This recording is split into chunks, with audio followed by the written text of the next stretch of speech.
ನಮಸ್ಕಾರ ಎಲ್ಲ ವೀಕ್ಷಕರಿಗೆ. Welcome to Shri Guru commerce academy.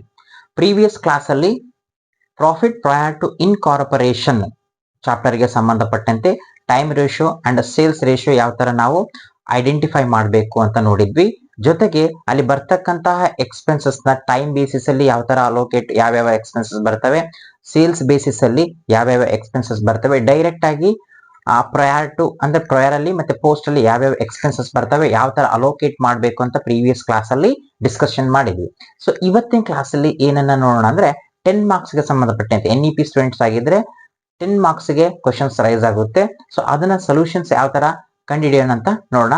ಈಗ ಒಂದು ಪ್ರಾಬ್ಲಮ್ ಸ್ಕ್ರೀನ್ ಅಲ್ಲಿ ಬರುತ್ತೆ, ನೋಡ್ಕೊಳ್ಳಿ. 10 ಮಾರ್ಕ್ಸ್ ಪ್ರಾಬ್ಲಮ್ ಇದು. ಪ್ರಾಬ್ಲಮ್ ಬಂದ್ಬಿಟ್ಟು H company limited was incorporation on 1/5/2016. It acquired a running business as from 1/1/2016. The statement of profit and loss for the year ending 31/12/2016 was as follows. ನೋಡಿ, profit and loss statements ಇದೆ ಕೆಳಗಡೆ. First ಇಲ್ಲಿ Roman ಅಂಕಿಲ್ 1 ಅಂತ ಕೊಟ್ಟಿದ್ದಾರೆ. Continuing operations ಇದೆ. Continuing operation ಅಲ್ಲಿ revenue from operation ಕೊಟ್ಟಿದ್ದಾನೆ. ಅಲ್ಲಿ ನೋಟ್ ನಂಬರ್ 1 ಅಂತ ಇದೆ. ಅಮೌಂಟ್ ಬಂದ್ಬಿಟ್ಟು ಟೋಟಲ್ 10 ಲ್ಯಾಕ್ ಇದೆ. ಅಂಡ್ ಸೆಕೆಂಡ್ ಅದರ್ ಇನ್ಕಮ್ ಅಂತ ಇದೆ. ನೋಟ್ 2 ಅಲ್ಲಿ ನಿಲ್ಲಿದೆ. ಸೊ ಟೋಟಲ್ ರೆವಿನ್ಯೂ ಎಷ್ಟಿದೆ ಹಾಗಾದ್ರೆ 10 ಲ್ಯಾಕ್ ಇದೆ. ಈಗ ಎಕ್ಸ್ಪೆನ್ಸಸ್ ಏನೇನು ಎಕ್ಸ್ಪೆನ್ಸಸ್ ಮಾಡಿದೆ ಅಂದ್ರೆ ಕಾಸ್ಟ್ ಆಫ್ ಸೇಲ್ಸ್ ನೋಟ್ 3 ಇದೆ. ಎಷ್ಟಿದೆ ಕಾಸ್ಟ್ ಆಫ್ ಸೇಲ್ಸ್? 8 ಲ್ಯಾಕ್ ಇದೆ ಟೋಟಲ್. ಜೊತೆಗೆ ಎಂಪ್ಲಾಯೀಸ್ ಬೆನಿಫಿಟ್ ಕಾಸ್ಟ್ ಅದರ ಅಂಡರ್ ಏನೇನು ಬರುತ್ತೆ ಅಂದ್ರೆ ಸ್ಯಾಲರೀಸ್ 40,000 ಇದೆ. ಡೈರೆಕ್ಟರ್ ಫೀಸ್ 4,000 ಇದೆ. ಟೋಟಲ್ 44,000 ಎಂಪ್ಲಾಯೀಸ್ ಬೆನಿಫಿಟ್ ಕಾಸ್ಟ್ ಆಯ್ತು. ನೆಕ್ಸ್ಟ್ ಫಿನಾನ್ಸ್ ಕಾಸ್ಟ್, ಅದರ ಅಂಡರ್ಲಿ ಇಂಟ್ರೆಸ್ಟ್ ಆನ್ ಡಿಬೆಂಚರ್ಸ್ ಇದೆ 6,000. Then interest to vendors up to 36/2016 10,000 ಇದೆ. ಟೋಟಲ್ 16,000 ಆಯ್ತು. ನೆಕ್ಸ್ಟ್ ಡಿಪ್ರಿಸಿಯೇಷನ್ ಅಂಡ್ ಅಮೋರ್ಟೈಸೇಷನ್ ಇದೆ. ಡಿಪ್ರಿಸಿಯೇಷನ್ 20,000 ಇದೆ. ಅಂಡ್ ಅದರ್ ಎಕ್ಸ್ಪೆನ್ಸಸ್, ಅದರಲ್ಲಿ ಅದರ್ ಎಕ್ಸ್ಪೆನ್ಸಸ್ ಏನಿದೆ? ಜನರಲ್ ಎಕ್ಸ್ಪೆನ್ಸಸ್ 10,000 ಇದೆ. ಕ್ಯಾರಿಯರ್ ಔಟ್ವರ್ಡ್ಸ್ 15,000 ಇದೆ. ಅಡ್ವರ್ಟೈಸ್ಮೆಂಟ್ 20,000 ಇದೆ. ಆಡಿಟ್ ಫೀಸ್ 5,000 ಇದೆ. ಟೋಟಲ್ 50,000 ಆಯ್ತು. ಸೊ ಹಾಗಾದ್ರೆ ಟೋಟಲ್ ಎಕ್ಸ್ಪೆನ್ಸಸ್ ಎಷ್ಟಿದೆ? 9,30,000. ಅಂದ್ರೆ ಟೋಟಲ್ ನಮ್ಮಲ್ಲಿ ರೆವಿನ್ಯೂ 10 ಲ್ಯಾಕ್ ಇದೆ. ಟೋಟಲ್ ಎಕ್ಸ್ಪೆನ್ಸಸ್ ಎಷ್ಟಾಗಿದೆ? 9,30,000 ಇದೆ. ಸೊ ಎ ಮೈನಸ್ ಬಿ ಮಾಡಿದ್ರೆ ಎಷ್ಟು ಆಗುತ್ತೆ? 10 lac minus 9,30,000 70,000. So total 10 lac ಇದೆ, ಅದರಲ್ಲಿ 70,000 ಆಗಿದೆ ಅಂತ ಹೇಳ್ತಾರೆ.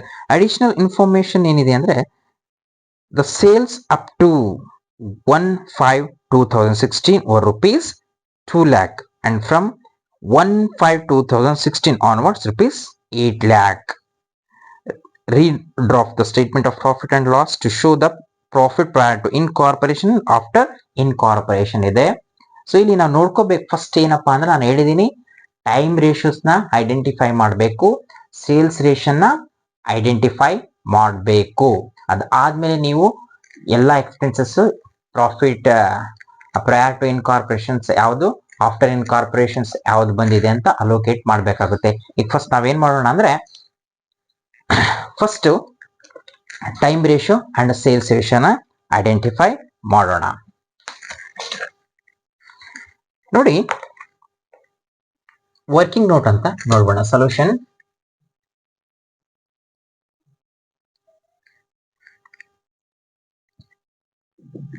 ವರ್ಕಿಂಗ್ ನೋಟ್ ತೋರಿಸ್ಬೇಕಾಗುತ್ತೆ. ಹೇಗ್ ಬಂತು, ಹೇಗೆ ಐಡೆಂಟಿಫೈ ಮಾಡಿದ್ರಿ ಅಂತ. ಪ್ರಯರ್ ಟು ಇನ್ಕಾರ್ಪೊರೇಷನ್ ನೋಡ್ರಿ, H company limited was incorporate ಯಾವಾಗ ಆಗಿದೆ? 1/5/2016 ಅಲ್ಲಿ ಆಗಿದೆ. It acquired a running business prior to incorporation ಯಾವಾಗಪ್ಪ? 1/1/2016. ಓಕೆ, ಅಲ್ಲಿಂದ ಏನಾಗಿದೆ? Running business acquired a running business 1/1/2016. Incorporate ಯಾವಾಗ ಆಗಿದೆ? 1/5/2016. ಓಕೆ, ಸೊ ಇದು ಬಿಫೋರ್ ಇನ್ಕಾರ್ಪೊರೇಷನ್ ಆಯ್ತು. ಹಾಗಾದ್ರೆ ಎಷ್ಟಾಗ್ತದೆ? 1 2 3 4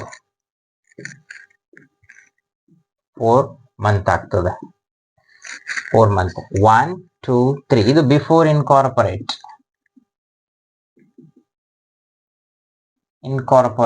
ಓಕೆ.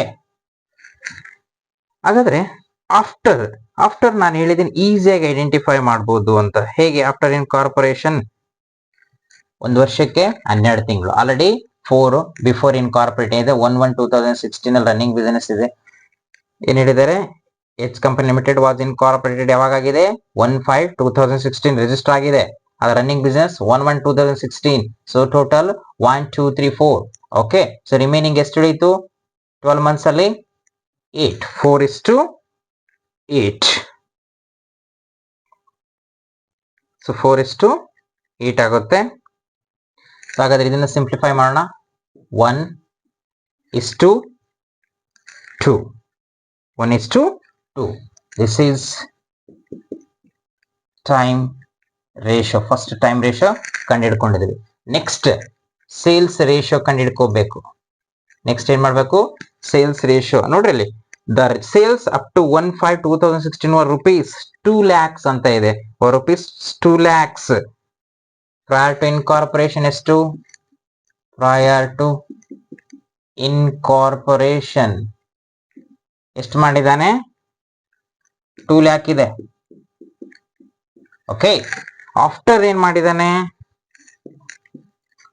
ಆಫ್ಟರ್ ಇನ್ಕಾರ್ಪೊರೇಷನ್ ಎಷ್ಟಿದೆ? 8 lakh ಇದೆ. ಹಾಗಾದ್ರೆ ಇದನ್ನ ಏನಾಗುತ್ತೆ? ಸಿಂಪ್ಲಿಫೈ ಮಾಡಿದ್ರೆ 1:4. ಹಾಗಾದ್ರೆ 1:4 ಇದು ಸೇಲ್ಸ್ ರೇಷಿಯೋ. ಹೇಗೆ ಬಂತು ಅಂತ ಗೊತ್ತಾಯ್ತು. ಪ್ರಯರ್ ಟು ಇನ್ಕಾರ್ಪೊರೇಷನ್ ಅಲ್ಲಿ ಸೇಲ್ ಎಷ್ಟಾಗಿದೆ? 2 lakh ಆಗಿದೆ. ಆಫ್ಟರ್ ಇನ್ಕಾರ್ಪೊರೇಷನ್ ಎಷ್ಟಾಗಿದೆ? 8 lakh ಆಗಿದೆ. ಹಾಗಾದ್ರೆ ಏನಾಯ್ತು? 2:8 ಆಯ್ತು. 2:8. ಇದನ್ನ ಸಿಂಪ್ಲಿಫೈ ಮಾಡಿದ್ರೆ 1:4. ಹಾಗಾದ್ರೆ ಟೈಮ್ ರೇಷಿಯೋ 1:2 ಬಂತು. ಸೇಲ್ಸ್ ರೇಷಿಯೋ 1:4 ಬಂತು. ಸೊ ವೆರಿ ಈಸಿ ಐಡೆಂಟಿಫೈ ಮಾಡೋದು. ಈಗ ಕೊಟ್ಟಿರ್ತಕ್ಕಂತಹ ಎಲ್ಲಾ ಎಕ್ಸ್ಪೆನ್ಸಸ್ ನ ಈ ಒಂದು ರೇಷಿಯೋದಲ್ಲಿ, ಟೈಮ್ ರೇಷಿಯೋದಲ್ಲಿ ಯಾವ ಬರುತ್ತೆ, ಸೇಲ್ಸ್ ರೇಷಿಯೋದಲ್ಲಿ ಯಾವ ಬರುತ್ತೆ, ಡೈರೆಕ್ಟ್ ಆಗಿ ಕೆಲವೊಂದು, ಫಾರ್ ಎಕ್ಸಾಂಪಲ್ ನಾನು ಹೇಳಿದ್ದೆ ಪ್ರೀವಿಯಸ್ ಕ್ಲಾಸ್ ಅಲ್ಲಿ, ಕೆಲವೊಂದು prior to incorporation and after incorporation direct ಆಗಿ ಕೆಲವೊಂದು ಎಕ್ಸ್ಪೆನ್ಸಸ್ ಹೋಗ್ತವೆ. ಅವನ್ನ ನೋಡೋಣ. ಈಗ ನೆಕ್ಸ್ಟ್ ಅಲೋಕೇಟ್ ಮಾಡೋಣ ಎಕ್ಸ್ಪೆನ್ಸಸ್ ಯಾವ ತರ ಅಂತ. ಸೊ ನೋಟ್ ಮಾಡ್ಕೊಳ್ರಿ ಇದನ್ನ.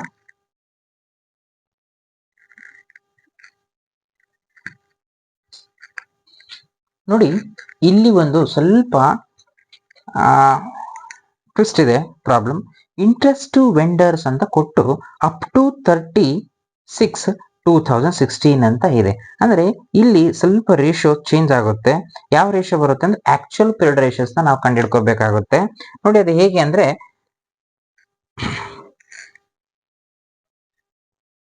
ವರ್ಕಿಂಗ್ ನೋಟ್ 3 ಅಂತ ಬರ್ಕೊಂಡಿರ್ಬೇಕಾದ್ರೆ ಕ್ಯಾಲ್ಕುಲೇಷನ್ actual period ratios. ನೋಡಿ before incorporation, prior to incorporation ಎಷ್ಟು ಬಂದಿದೆ? Prior to incorporation, prior and incorporation ಎಷ್ಟು ಬಂದಿದೆ? 4 months ಬಂದಿದೆ. ಆಲ್ರೆಡಿ ಕಂಡುಹಿಡ್ಕೊಂಡಿದ್ದೀರಿ, ಹೌದಾ? ಹೇಗೆ ಅಂದ್ರೆ ಫ್ರಮ್ 1/1/2016 ಟು 1/5/2016. ನಾನು ಟೈಮ್ ರೇಷಿಯೋ ಕಂಡುಹಿಡಿಬೇಕಾದ್ರೆ ಹೇಳಿದ್ದೆ, ಹಾಗಾಗಿ ಸ್ಪೀಡ್ ಆಗಿ ಬರೀತಾ ಇದ್ದೀನಿ. ಆಫ್ಟರ್ ಇನ್ಕಾರ್ಪೊರೇಷನ್ಸ್ ಇಲ್ಲಿ ಚೇಂಜ್ ಆಗುತ್ತೆ. ಆಫ್ಟರ್ ಇನ್ಕಾರ್ಪೊರೇಷನ್ ಟೈಮ್ ರೇಷಿಯೋದಲ್ಲಿ ತಗೊಂಡಿದ್ರಲ್ಲ ಆ ತರ ತಗೊಳಕ್ ಬರಲ್ಲ. ಇಲ್ಲಿ ಅವರು ಸಪರೇಟ್ ಆಗಿ ಇದಕ್ಕೆ ಬೇರೆ ಕೊಟ್ಬಿಟ್ಟಿದ್ದಾರೆ. ಇಂಟ್ರೆಸ್ಟ್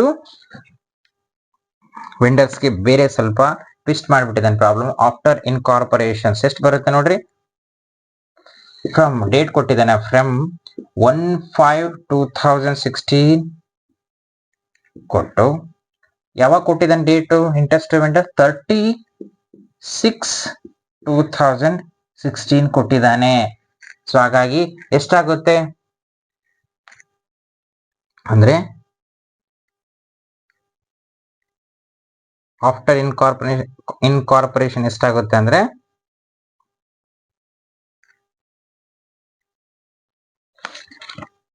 2016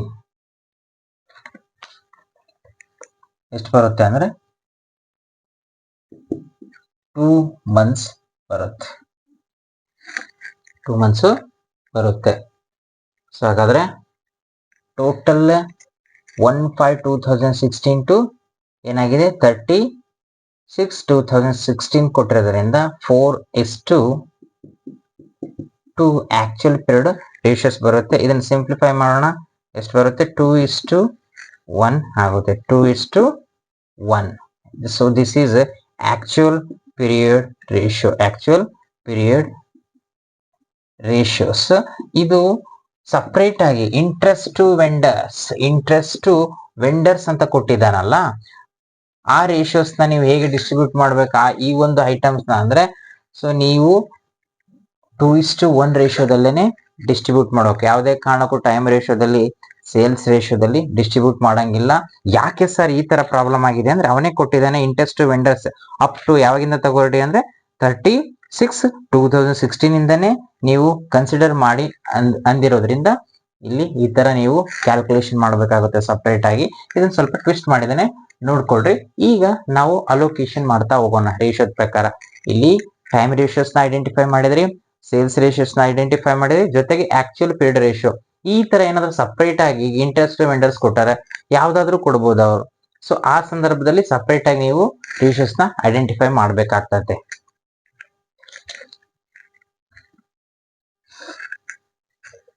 ಓಕೆ, ನಾವು ಈ ತರ 10 ಮಾರ್ಕ್ಸ್ ಪ್ರಾಬ್ಲಮ್ ಮಾಡ್ಬೇಕಂದ್ರೆ statement of profit and loss for the year ending 31/12/2016 ಅಂತ ಹೇಳ್ಬಿಟ್ಟು ಈ ತರ ಫಾರ್ಮೆಟ್ ಹಾಕೊಂಡು particulars, basis of allocation, prior to incorporation, after incorporations ನ ಈ ತರ ಫಾರ್ಮೆಟ್ ಹಾಕೋಬೇಕು.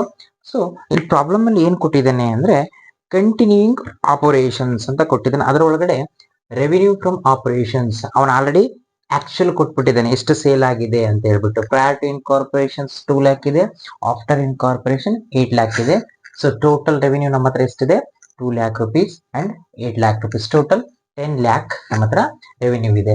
ಇದರಲ್ಲಿ ಏನೇನ್ ಎಕ್ಸ್ಪೆನ್ಸಸ್ ನ ಮಾಡಿದೀವಿ ಆ ಎಕ್ಸ್ಪೆನ್ಸಸ್ ಎಲ್ಲದನ್ನು ಕೂಡ ನಾವು ರೇಷಿಯೋಸ್ ಪ್ರಕಾರ ಡಿಸ್ಟ್ರಿಬ್ಯೂಟ್ ಮಾಡ್ತಾ ಹೋಗ್ಬೇಕಾಗುತ್ತೆ. ಈಗ ನೋಡಿ, ಕಾಸ್ಟ್ ಆಫ್ ಸೇಲ್ಸ್ ಆಲ್ರೆಡಿ ನಾನು ಪ್ರೀವಿಯಸ್ ಕ್ಲಾಸ್ ಅಲ್ಲಿ ಹೇಳಿದೀನಿ. Sales, this is related to sales ratio. So sales ratio already identify ಮಾಡಿದೀವಿ, 1:4 ಬಂದಿದೆ.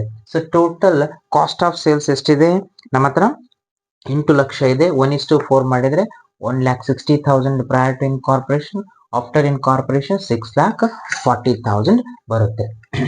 ನೆಕ್ಸ್ಟ್ ಎಂಪ್ಲಾಯಿ ಬೆನಿಫಿಟ್ ಕಾಸ್ಟ್ ಒಳಗಡೆ ಏನ್ ಕೊಟ್ಟಿದ್ದಾನೆ ಸ್ಯಾಲರಿ. ಸೊ ಸ್ಯಾಲರಿ ನಾವೇನ್ ಮಾಡ್ತೀವಿ ಮಂತ್ಲಿ ಪೇ ಮಾಡ್ತಾ ಹೋಗ್ತೀವಿ. So salary also related to time ratios ಎಷ್ಟಿದೆ 1:2 ರೇಷಿಯೋ ಇದೆ. ಸೊ ಸ್ಯಾಲರಿ ಎಷ್ಟಿದೆ ಟೋಟಲ್ 40,000 ಇದೆ. ಇದನ್ನ ನಾವು 1:2 ದಲ್ಲಿ ಡಿವೈಡ್ ಮಾಡಿದ್ರೆ 13,333 ಪ್ರಯರ್ ಟು ಇನ್ಕಾರ್ಪೊರೇಷನ್ ಬರುತ್ತೆ. 26,667 ಆಫ್ಟರ್ ಇನ್ಕಾರ್ಪೊರೇಷನ್ಸ್ ಬರುತ್ತೆ. ನೆಕ್ಸ್ಟ್ ಡೈರೆಕ್ಟರ್ ಫೀಸ್, ನಾನು ಆಲ್ರೆಡಿ ಹೇಳಿದೀನಿ ಡೈರೆಕ್ಟರ್ ಫೀಸ್ ಇದು ಯಾವುದು ಕೂಡ ಟೈಮ್ ರೇಷಿಯೋಸ್ ಅಂಡ್ ಸೇಲ್ಸ್ ರೇಷಿಯೋದಲ್ಲಿ ಬರೋದಿಲ್ಲ. It is related to so after incorporation ಗೆ ಸಂಬಂಧಪಟ್ಟಿದ್ದು. ಹಾಗಾಗಿ ನಾನು ಆಫ್ಟರ್ ಇನ್ಕಾರ್ಪೊರೇಷನ್ಸ್ ಡೈರೆಕ್ಟರ್ಸ್ ಫೀಸ್ ಏನಾದರೂ ಪ್ರಾಬ್ಲಮ್ ಅಲ್ಲಿ ಕೊಟ್ರೆ ಆಫ್ಟರ್ ಇನ್ಕಾರ್ಪೊರೇಷನ್ಸ್ 4,000 ಇದೆ. ಸೊ ನಾವು ಡೈರೆಕ್ಟ್ ಆಗಿ 4,000 ಹಾಕಿದೀವಿ. ನೆಕ್ಸ್ಟ್ ಫಿನಾನ್ಸ್ ಕಾಸ್ಟ್, ಇದರ ಒಳಗಡೆ ಏನ್ ಬರುತ್ತೆ ಅಂದ್ರೆ ಇಂಟ್ರೆಸ್ಟ್ ಆನ್ ಡಿಬೆಂಚರ್ಸ್ ಇದು ಕೂಡ ಆಫ್ಟರ್ ಇನ್ಕಾರ್ಪೊರೇಷನ್ ಬರುತ್ತೆ. ಸೊ ಹಾಗಾಗಿ 6,000 ಡೈರೆಕ್ಟ್ ಆಗಿ ಆಫ್ಟರ್ ಇನ್ಕಾರ್ಪೊರೇಷನ್ ಅಲ್ಲೇ ಹಾಕಿದೀವಿ. ಇಲ್ಲಿ ನೋಡಿ ಮೇನ್ ಪ್ರಾಬ್ಲಮ್ ಇದು. ಇಂಟ್ರೆಸ್ಟ್ ಟು ವೆಂಡರ್ಸ್ ಏನ್ ಮಾಡಿದ್ದಾರೆ ಅಂದ್ರೆ ಅವನು ಸಪರೇಟ್ ಆಗಿ 36/2016 ಅಪ್ ಟು ಅಂತ ಕೊಟ್ಟಿರೋದ್ರಿಂದ ನಾವು ಇದಕ್ಕೆ ಬೇರೆ ರೇಷಿಯೋಸ್ ನ ನಾವು ಕಂಡುಹಿಡಿದೀವಿ. ಆ ಬೇರೆ ರೇಷಿಯೋಸ್ ಏನಪ್ಪಾ ಅಂದ್ರೆ ಆಕ್ಚುಯಲ್ ಪೀರಿಯಡ್ ರೇಷಿಯೋಸ್ ಅಂತ ಕರಿತೀವಿ. ಅದು ಎಷ್ಟು ಬಂದಿದೆ 2:1 ಬಂದಿದೆ. 2:1 ರೇಷಿಯೋದಲ್ಲಿ ನಾವೇನ್ ಮಾಡಬೇಕು, ಇಂಟ್ರೆಸ್ಟ್ ಟು ವೆಂಡರ್ಸ್ ನ ಡಿಸ್ಟ್ರಿಬ್ಯೂಟ್ ಮಾಡಬೇಕು. ಅದು ಎಷ್ಟಿದೆ, 10,000 ಇದೆ. ಸೊ 2:1 ಮಾಡಿದ್ರೆ 6,667 ಪ್ರಯರ್ ಟು ಇನ್ಕಾರ್ಪೊರೇಷನ್ ಬರುತ್ತೆ. 3,333 ಆಫ್ಟರ್ ಇನ್ಕಾರ್ಪೊರೇಷನ್ ಬರುತ್ತೆ. ನೆಕ್ಸ್ಟ್ ಡಿಪ್ರಿಸಿಯೇಷನ್ ಒಳಗಡೆ, so depreciation this is related to ಏನು, ಒಂದು ಟೈಮ್ ಪೀರಿಯಡ್ ಗೆ ಸಂಬಂಧಪಟ್ಟಿರೋದ್ರಿಂದ ಟೈಮ್ ರೇಷಿಯೋದಲ್ಲಿ ಬರುತ್ತೆ. 1:2 ರೇಷಿಯೋದಲ್ಲಿ ನಾವು ಡಿಪ್ರಿಸಿಯೇಷನ್ ನ ಡಿಸ್ಟ್ರಿಬ್ಯೂಟ್ ಮಾಡ್ಬೇಕು. ಎಷ್ಟಿದೆ, 20,000 ಇದೆ. ಸೊ 6,667 ಪ್ರಯರ್ ಅಲ್ಲಿ ಬಂದ್ರೆ ಆಫ್ಟರ್ ಅಲ್ಲಿ 13,333 rupees ಬರುತ್ತೆ. ನೆಕ್ಸ್ಟ್ ಅದರ್ ಎಕ್ಸ್ಪೆನ್ಸಸ್ ಏನ್ ಕೊಟ್ಟನ, general expenses this is also related to time ratios. So 1:2 ದಲ್ಲಿ ನಾವು ಈ ಜನರಲ್ ಎಕ್ಸ್ಪೆನ್ಸಸ್ ನ ಡಿವೈಡ್ ಮಾಡಬೇಕು. ಎಷ್ಟು ಕೊಟ್ಟಿದ್ದಾನೆ, 10,000 ಕೊಟ್ಟಿದ್ದಾನೆ. 3,333 ಪೇರಲ್ ಬಂದ್ರೆ 6,667 ಆಫ್ಟರ್ ಅಲ್ಲಿ ಬರುತ್ತೆ. ಕ್ಯಾರಿಯೇಜ್ ಔಟ್ವರ್ಡ್, ಕ್ಯಾರಿಯೇಜ್ ಇನ್ವರ್ಡ್ಸ್ ಇದೆಲ್ಲದೂ ಕೂಡ ರಿಲೇಟೆಡ್ ಟು ಸೇಲ್ಸ್ ರೇಷಿಯೋ. ಎಷ್ಟು ಕೊಟ್ಟಿದ್ದಾನೆ, 15,000 ಕೊಟ್ಟಿದ್ದಾನೆ. ಅದನ್ನು 1:4 ದಲ್ಲಿ ಡಿವೈಡ್ ಮಾಡಬೇಕು. Next advertisement this is related to sales. So sales ratio ಎಷ್ಟಿದೆ, 1:4 ಇದೆ. ಎಷ್ಟು ಕೊಟ್ಟಿದ್ದಾನೆ, 20,000 ಕೊಟ್ಟಿದ್ದಾನೆ. ಸೊ 20,000 ನಾವು ಪ್ರಯರ್ ಅಂಡ್ ಆಫ್ಟರ್ ಗೆ ಡಿವೈಡ್ ಮಾಡಿ ಡಿಸ್ಟ್ರಿಬ್ಯೂಟ್ ಮಾಡಬೇಕು. Audit fees this is related to time ratio. So time ನಾನು ಹೇಳಿದ್ದೀನಿ, ರಿಟರ್ನ್ಸ್ ಫೈಲ್ ಮಾಡಬೇಕಾದ್ರೆ ನಾವೇನ್ ಮಾಡ್ತೀವಿ, ಟೈಮ್ ಪೀರಿಯಡ್ ಬೇಸಿಸ್ ಅಲ್ಲಿ ಮಾಡೋದ್ರಿಂದ ಟೈಮ್ ರೇಷಿಯೋಗೆ ರಿಲೇಟೆಡ್ ಇದೆ. ಟೈಮ್ ಎಷ್ಟಿದೆ, 1:2 ರೇಷಿಯೋ ಇರೋದ್ರಿಂದ ಎಷ್ಟು ಕೊಟ್ಟಿದ್ದಾನೆ, 5,000 ಕೊಟ್ಟಿದ್ದಾನೆ.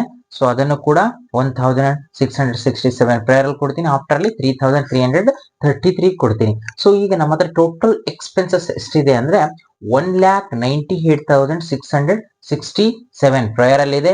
ಆಫ್ಟರ್ ಅಲ್ಲಿ 7,31,333 ಇದೆ. ಸೊ ನಾವೇನ್ ಮಾಡ್ಬೇಕು ಅಂದ್ರೆ ಈ 2 ಲಕ್ಷದಲ್ಲಿ ಟೋಟಲ್ ರೆವಿನ್ಯೂ ಅಲ್ಲಿ ಟೋಟಲ್ ಎಕ್ಸ್ಪೆನ್ಸಸ್ ನ ಲೆಸ್ ಮಾಡಿದ್ರೆ ನಮಗೆ ಏನ್ ಬರುತ್ತೆ ಅಂದ್ರೆ ಅದು ಲಾಭ ಆಗಿದೇನೋ ನಷ್ಟ ಆಗಿದೇನೋ ಅಂತ ನಮಗೆ ಈಸಿಯಾಗಿ ಐಡೆಂಟಿಫೈ ಮಾಡಬಹುದು. ಹಾಗಾದ್ರೆ 2 lakh ಅಲ್ಲಿ 1,98,667 ಲೆಸ್ ಮಾಡಿದ್ರೆ ಎಷ್ಟು ಬರುತ್ತೆ ಅಂದ್ರೆ 1,000 ಎಷ್ಟು ಬರುತ್ತೆ, 1,333 ಪ್ರಯರ್ ಟು ಇನ್ಕಾರ್ಪೊರೇಷನ್ ಬರುತ್ತೆ. ಆಫ್ಟರ್ ಇನ್ಕಾರ್ಪೊರೇಷನ್ ಎಷ್ಟು ಬರುತ್ತೆ ಅಂದ್ರೆ, ಸೊ ಇದರಲ್ಲಿ ಎಷ್ಟು ಬರುತ್ತೆ ಅಂದ್ರೆ 68,667 ಬರುತ್ತೆ. This is A net profit. So net profit ಎಷ್ಟು ಬರುತ್ತೋ ಪ್ರಯರ್ ಟು ಇನ್ಕಾರ್ಪೊರೇಷನ್ ಅಲ್ಲಿ 1,330 ಎಷ್ಟು ಬಂತು, 1,333 ಬಂತು. ಆಫ್ಟರ್ ಇನ್ಕಾರ್ಪೊರೇಷನ್ 68,667 ಬಂತು. ಸೊ ಟೋಟಲ್ ರೆವಿನ್ಯೂ ಅಲ್ಲಿ ಟೋಟಲ್ ಎಕ್ಸ್ಪೆನ್ಸಸ್ ನ ಲೆಸ್ ಮಾಡಿದಾಗ ನಮಗೆ ನೆಟ್ ಪ್ರಾಫಿಟ್ ಬಂದಿದೆನೋ ನೆಟ್ ಲಾಸ್ ಬಂದಿದೆನೋ ಸೊ ಈಸಿಯಾಗಿ ಐಡೆಂಟಿಫೈ ಮಾಡಬಹುದು. ಸೊ ಇಷ್ಟು ನೀವು ಅಂದ್ರೆ 10 ಮಾರ್ಕ್ಸ್ ಏನ್ ಮಾಡ್ಬೇಕಂದ್ರೆ ನೀವು ಟೈಮ್ ರೇಷಿಯೋಸ್ ನ ಐಡೆಂಟಿಫೈ ಮಾಡಬೇಕು, ಸೇಲ್ಸ್ ರೇಷಿಯೋನ ಐಡೆಂಟಿಫೈ ಮಾಡಬೇಕು. ಒಂದ್ ವೇಳೆ ಒಂದು ಯಾವ್ದಾದ್ರು ಫಾರ್ ಎಕ್ಸಾಂಪಲ್ ಇಂಟ್ರೆಸ್ಟ್ ವೆಂಡರ್ಸ್ ಗೆ ಸಪರೇಟ್ ಪರ್ಟಿಕ್ಯುಲರ್ಸ್ ಒಂದು ಡೇಟ್ ಅನ್ನ ಕೊಟ್ರೆ ನೀವು ಸಪರೇಟ್ ಆಗಿ ರೇಷಿಯೋಸ್ ನ ಐಡೆಂಟಿಫೈ ಮಾಡಿಕೊಂಡು ಈ ತರ ಅಲೋಕೇಟ್ ಮಾಡಬೇಕಾಗುತ್ತೆ. ಸೊ ಇದನ್ನ ನಿಮ್ಗೆ 10 ಮಾರ್ಕ್ಸ್ ಗೆ ಕೇಳ್ತಾರೆ. ಸೊ ಎಕ್ಸಾಮಿನೇಷನ್ ದೃಷ್ಟಿಕೋನದಿಂದ ಇದು ವೆರಿ ಇಂಪಾರ್ಟೆಂಟ್ ಆಗುತ್ತೆ.